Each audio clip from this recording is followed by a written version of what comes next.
Aileen Wuornos is perhaps the most well-known female serial killer of all time. From 1989 to 1990, Wuornos was working as a sex worker in Florida and murdered 7 different men. Wuornos, who shot her victims at point-blank range, claimed that all of these men had assaulted her and she'd committed her homicides in self-defense. She was sentenced to death for 6 of her murders and was executed by lethal injection in 2002.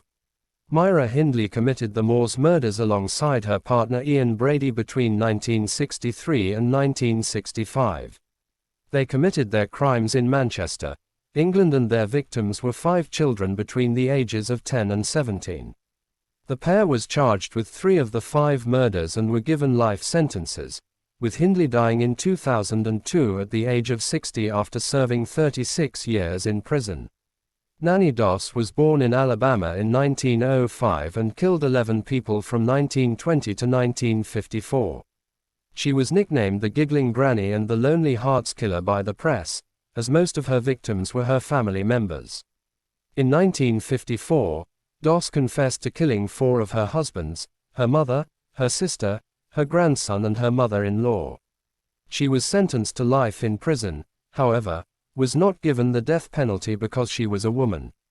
She died from leukemia in 1965 at the Oklahoma State Penitentiary at the age of 59.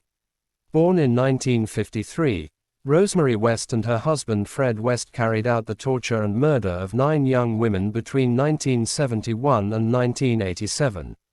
Most of these murders were acted out in the couple's home in Gloucester, and the pair killed 2 of their own daughters, Charmaine and Heather. Although West originally pleaded not guilty to the murders, she was eventually found guilty and is currently serving a life sentence at Home Prison New Hall. Born in 1929 in Redlands, California, Dorothea Puente became an active serial killer during the 1980s, claiming 9 known victims. Puente ran a boarding house, murdering at least 9 elderly and mentally disabled boarders before being arrested in 1988. After her murders, Puente cashed her victims' social security checks and was sentenced to life without parole in 1993, dying at the age of 82 in 2011 while behind bars.